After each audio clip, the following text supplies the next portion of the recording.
A lot of people out there dreaming. They don't put the work behind the dream. That dream has become their fucking master. Ran by a graveyard, and I looked out there, and I'm like, man, I wonder how many of you motherfuckers in there and just are so upset with how you lived your life, regret how you lived it. And I'm running a 300-pound man thinking, man, don't fucking die like this, bro. Sometimes sitting there thinking about the life that you want to live and the person you want to be and the simply isn't enough. If thinking about all the things that you want in your life isn't enough to get you going, why don't you sit there and think about the things that you don't want? All the feelings you don't want to experience. All the pain you don't want to feel. If you just can't visualize the bright future ahead of you, why don't you sit there and contemplate all the darkness that you're going to be surrounded by if you don't do what you need to do? Like sitting on your deathbed wishing you could do it all over again differently, but you can't. Wishing you had done what you need to do now when it's too late to do it. Ask yourself the question, what does the future look like if I don't do what I know I need to do? Suck it up and you find a way to persevere and work your way around it, because guess what? You ain't the only person in the world that's going through stuff. The world is filled with people who've got excuses about why they're being held back. And by the way, those things will be valid. But nobody is going to come and help you just because you're crying about how you're being treated unfairly. You have to show that you have the intestinal resolve to overcome. Face your fears, whatever they are. The fear that we might not do a good job. The fear that it might not turn out as we hope it would. The fears that are lurking there, some that have come and have been there even maybe since our childhood. Life is consisted of both fear and faith. Faith, of course, is the ability to overcome your fears. But what you have to do in terms of your fears, about perhaps your own inadequacy, not feeling strong enough at the moment, you just have to face those fears. You just have to go to work on it. Because if you really care about it like you say you do, you don't fold at the first, second, third, or even the 22nd time something or someone tries to knock you down and stop you on your path to greatness. No, you keep destroying everything in your path until you get exactly what it is you want. And you stop at nothing to reach it. In the face of adversity, there lies an incredible opportunity for growth. You see, greatness isn't born from comfort and ease. It is carved out of challenges, sculpted from setbacks. Forget what you've been told about the limits of your potential. Based on where you came from, what's happened to you, the color of your skin, or the balance in your bank account. Those are just factors, not predictors. When all hell is breaking loose in your life, you got to take a stand. You got to stand up against all the negativity that's consuming you and surrounding you. And you got to create a new reality for yourself. You've got to fight for a different outcome for you and your dreams. Suffering, sacrifice connects to everything else, that it is an equation to success. You accept it as a necessary ingredient to get to the top. Why? Because most people are not willing to do it. Most people are not willing to put in the extra mile. Most people are not willing to put in the extra necessary labor. They're not willing to invest in themselves. They're not willing to go through the sacrifice or the potential loss.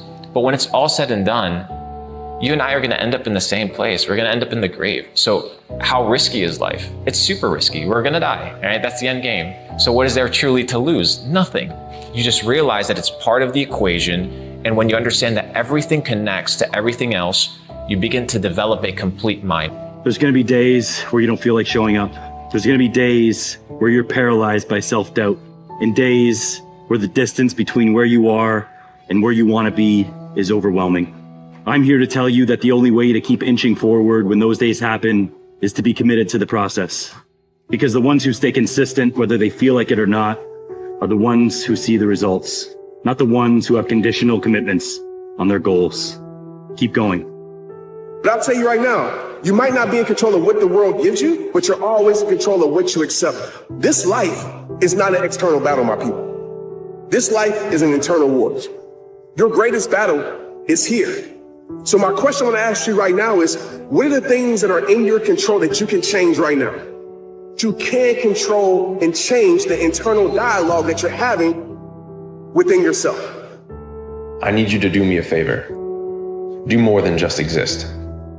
You come from greater stock than just taking up space. Leaving this world better than you found it is your responsibility as a human being. Utilizing the gifts that you were given at birth is how you leave this world better than you found it. Leaving an impact, a legacy for the next generation to follow. Each and every day, I'm trying to be the best I can be in that day. I'm trying to maximize that day, just that day. And I think if we all can shift into focusing on the small, integral steps that go into the big changes, that's when we'll see the most growth and the most evolution in our lives. I just need you to keep walking toward it. I don't need you thinking about it no more. You're doing too much thinking. You analyze it too much. You're talking yourself out of it. I don't know if this gonna work. I tried and it didn't work. I just need you to keep moving. I need you to make up in your mind that the only way you can lose is if you quit. I just need you to keep going. No matter how dire the situation, no matter how insurmountable the obstacles, you keep moving forward. You keep walking toward your dreams, no matter what. This relentless pursuit, this unyielding drive is what separates the victors from the vanquished. To succeed, you must fail. In failure and in suffering, all the answers are in there. All the answers to all the test questions. The test is your life. All the answers are in there. You don't have to live in suffering, pain, and failure all the time. You have to learn. Like people hate working out. You're only going to visit working out maybe an hour a day, 23 other hours of the day. You're not in it. But how you become in shape is you must visit suffering. Visit working out 1 hour a day. Visit suffering 1 hour a day. Visit your past failures. 1 hour a day. The relationship with it is the answers are in there.